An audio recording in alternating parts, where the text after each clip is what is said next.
अस्सलामुअलैकुम, कैसे हैं आप सब। Welcome back to my YouTube channel.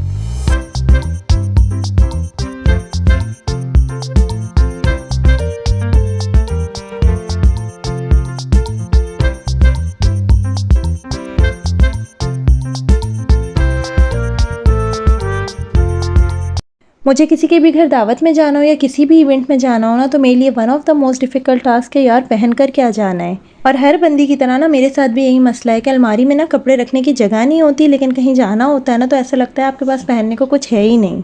और किसी भी इवेंट की इनविटेशन हमें मिलती है ना, तो या तो मैं सबसे पहले सिस्टर को कॉल करती हूँ या मेरी बहन की मेरे पास कॉल आती है, फिर हम दोनों मिलकर डिसाइड करते हैं ना कि क्या पहन कर जाना है।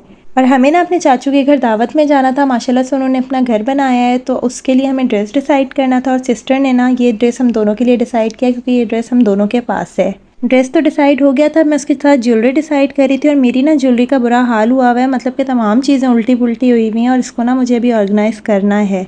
और ज्वेलरी में ना मैं डिसाइड नहीं कर पा रही थी कि मुझे क्या पहनना है, क्योंकि ड्रेस ब्लू कलर का था और साथ में उस पर गोल्डन डिटेलिंग थी, तो मुझे समझ नहीं आ रहा था कि ब्लू पहनूं या गोल्डन पहनूं। और ये ना मेरे फर्नीचर की सारी लकड़ी ख़राब हो रही है, जिसकी वजह से ज्वेलरी ऑर्गेनाइजर ना उतर उतर के गिर रहे हैं। पूरा ड्रेस तो ना मेरा डार्क ब्लू कलर का था, लेकिन उसके साथ दुपट्टा जो है वो गोल्डन कलर का था, तो मैंने डिसाइड किया कि मैं ज्वेलरी ना गोल्डन कलर की पहनूंगी। बस फिर मैंने फटाफट से ना अपना one of the most favourite मुँह दिखाई का ना गोल्ड का सेट निकाला और वो मैं इसके साथ पहनूंगी। And this is one of my most favourite perfume. और ये ना मैं कहीं कहीं ख़ास ओकेजन पर ही निकालती हूँ, क्योंकि ये मेरी सिस्टर ना मेरे लिए दुबई से लाई थी और इसकी फ्रेगरेंस बहुत अच्छी है, और मैं ये सोचती हूँ कि ये थोड़ा थोड़ा ही यूज़ करूँ ताकि ये जल्दी ख़त्म ना हो। This dress is from Motives and style, और इसकी स्लीव्स पर कुछ इस तरह से डिटेलिंग दी हुई है और इसकी बहुत ही ज़बरदस्त स्टिचिंग हुई हुई है। और ये मेरा one of the most favourite deodorant Pleasure by J dot. उसके बाद आ जाता है ये परफ्यूम वैक्स, और ये भी ना मैं थोड़ा थोड़ा बड़ी कंजूसी से इस्तेमाल करती हूँ। ये मेरी अम्मी उम्रे पर गई थी तो वहाँ से लाई थी, और ये वहाँ की स्पेशल फ्रेगरेंस थी। यहाँ से मैंने ना काफ़ी जगह से पाकिस्तान से ट्राई किया, तो मुझे इतनी अच्छी फ्रेगरेंस कहीं नहीं मिली। बेबी बैग तो ना मेरा हर जगह साथ ही जाता है और उसमें सारी की सारी चीज़ें मैं रख देती हूँ, लेकिन सिर्फ मोबाइल रखने के लिए और टिश्यू पेपर रखने के लिए और थोड़ा सा स्टाइल मारने के लिए एक छोटा सा बैग भी मैं हमेशा साथ लेती हूँ। तो ये ब्लू कलर का बैग मैंने सेलेक्ट किया है, और क्योंकि मेरा ड्रेस पूरा ब्लू है ना, तो इसके साथ मैं गोल्डन शूज़ पहनूंगी। मैंने तो अपनी सारी चीज़ें डिसाइड कर ली थी। उसके बाद एक और मुश्किल काम के बच्चों ने क्या पहनना है, तो मैंने तीनों बच्चों के कपड़े निकाले और साथ में उनके मैचिंग के शूज़ निकाले। और ये सारे कपड़े, शूज़, ज्वेलरी, बैग वगैरह कहीं भी इवेंट पर जाना होता है ना, मैं उससे एक दिन पहले ही ना सारा सेट करके रख लेती हूँ। और माशाल्लाह से ना मेरे चाचू ने अपना घर बनवाया और उसी की खुशी में सबकी उन्होंने दावत की थी, और साथ में मिलाद कुरान खानी और दर्स कुरान भी था। और उनके घर जाने के लिए ना फिर मुझे कोई गिफ्ट लेना था, तो ये हमारे एरिया में ही एक गिफ्ट शॉप है, तो मैं यहाँ गिफ्ट लेने के लिए आई थी। और यहाँ इतनी प्यारी प्यारी चीज़ें थी कि मैं डिसाइड नहीं कर पा रही थी कि मैं क्या लूँ।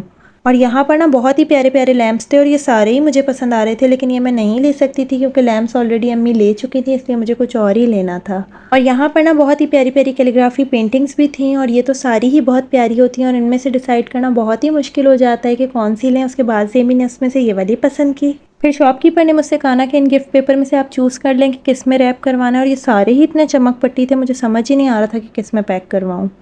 जब तक गिफ्ट पैक हो रहा था ना, तो बस फिर मुझे टाइम मिल गया, तो मैंने सोचा चलो देख लेते हैं इस शॉप पर और क्या क्या है। तो यहाँ बच्चों के बहुत ही प्यारे प्यारे से बैग्स थे, और साथ ही में ना यहाँ पर बहुत ही रियलिस्टिक बहुत प्यारी प्यारी सी पेंटिंग्स थी। और बस जोहा को ना ये बिल्ली वाली पेंटिंग दिख गई थी और उसको लग रहा था कि ये असली बिल्ली है, और ये बस कह रही थी कि इसको बाहर निकालें।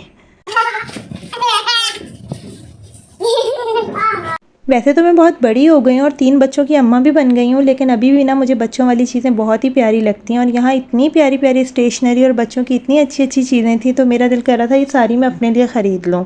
और यहाँ पर ना इतनी प्यारी और स्टाइलिश सी वाटर बॉटल्स थी, और ये मुझे इतनी ज़्यादा पसंद आ रही थी। फिर मुझे अपना ज़माना याद आ गया, यार हमारे ज़माने में तो ना एक बड़ा पुराने ज़माने का बस थर्मस होता था और हम उसी में खुश हो जाते थे।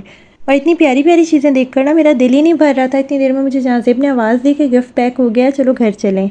बस फिर हम घर वापस आ गए थे, और ये नेक्स्ट डे की वीडियो यहाँ पर मैं तैयार हो चुकी थी। अम्मा को तो ना वीडियो बनाने से फुर्सत नहीं थी, तो बच्चों ने सोचा लगता है आज अम्मा हमारी वीडियो और पिक्चर्स वगैरह नहीं बनाएंगी, तो बच्चों ने अपनी पिक्चर्स खुद ही बना ली। बस फिर अम्मी मुझे लेने के लिए आ गई थी, and I am still confused about year rings. मुझे समझ नहीं आ रहा था कि कौन से ईयर रिंग्स पहनूँ। उसके बाद अम्मी ने मुझे कहा कि ये हुप रिंग्स आप पहनो, ये इस पर अच्छे लग रहे हैं। बस फिर मैंने अम्मी की बात मान ली और हुप रिंग्स पहन लिए।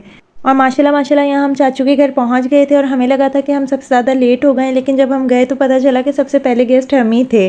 बस यहाँ आते ही ना खाला भांजी का प्यार शुरू हो गया था और बच्चे ना अपने खेलने में मसरूफ़ हो गए थे और ये माशाल्लाह से मेरे बड़े भाई की बेटी यमुना है, तो मुझे इसके साथ खेलने का मौका मिल गया।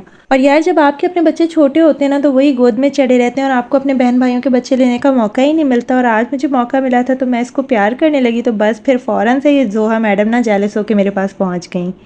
कुरान ख़ानी ख़त्म होने के बाद ना दरस कुरान शुरू हो गया था और बच्चों के शोर की वजह से डिस्टर्बेंस ना हो, इसलिए बच्चों को लेके मैं बाहर लॉन में आ गई थी और यहाँ भी दरस कुरान की आवाज़ साफ़ सुनाई दे रही थी, तो बस फिर मैंने यहीं बैठकर दर्स सुन लिया। अल्लाह या रहमान या रहीम, ये वो लोग हैं, इनकी ये लिस्ट मैं लेकर आया हूँ। ये वो लोग हैं जो आपका जिक्र निहायत ज़ौक़ और शौक़ से कर रहे थे और आके आपकी महफिल में बैठे थे। इनकी तमाम दुआएं कबूल कीजिए, इनकी मुश्किलों को आसान करें। जिस घर में ये महफिल हो रही है उस घर में बरकतें दें। जो लोग जिस नीयत से आकर बैठे हैं उनकी उन नीयतों को पूरा करें। बस फिर खाना शाना लग गया था और खाना खाने के बाद तो हालत बहुत ही बुरी हो जानी थी, तो उससे पहले मैंने अपनी फटाफट से सारी शॉर्ट वीडियोस बना ली। और बस फिर आप कहीं भी चले जाएँ ना, दुनिया के किसी भी कोने में चले जाएँ, तो बच्चों का गोल गोल भागना इज़ मैंडेटरी। और यहाँ पर तो इनकी फ्रेंड्स भी मिल गई थी, फिर सारे ये बच्चे मिलके इतना गोल गोल भागे कि इनको देख के मुझे चक्कर आने लगे। और ये है मेरे प्यारे और क्यूट से चाचू, जिनके घर हम दावत में इन्वाइटेड थे। और छोटे बच्चों की अम्माएँ ना कहीं भी चले जाएँ तो मुझे लगता है उनके काम कभी भी ख़त्म नहीं होते। वीडियो पसंद आई है तो लाइक शेयर और कमेंट ज़रूर कीजिएगा। अपना बहुत ज़्यादा ख्याल रखिएगा, दुआओं में याद रखिएगा and don't forget to subscribe. अल्लाह हाफ़िज़, बाय बाय।